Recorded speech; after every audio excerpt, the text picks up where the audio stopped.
Mga kastorya, kung naamo sa Bantayan Island sa amihanang bahin sa Sugbo, naangari ang usa ka gamay nga isla, pero haskang ruta.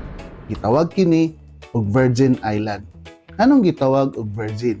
Kaysa una, halos wala pa gyud kini nahilabti sa dagkong development. Berhin pa ang dagat, ang balas ug ang kinaiyahan. Pero ay mo kabalaka, ang mga turista welcome dire, virgin man o dili.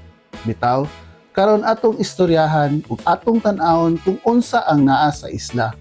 Pila ang entrance fee ug unsaon pag-anhi nga re. Pag abot nimo sa Virgin Island, makita dayon nimo ang puting balas. Linaw kayo nga dagat nga murag kristal.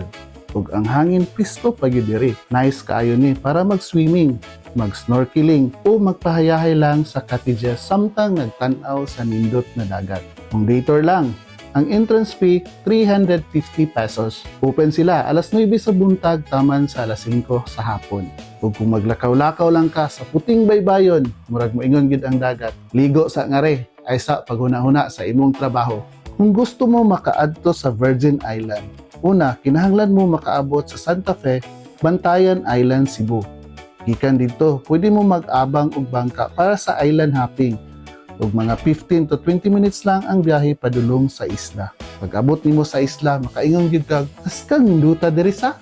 So, mao lang to mga kastorya. Padayon ta sa pagdiskubre unsa kaanyag ang Pilipinas. Carlit Stories po. Salamat kong kay sa pag-uban.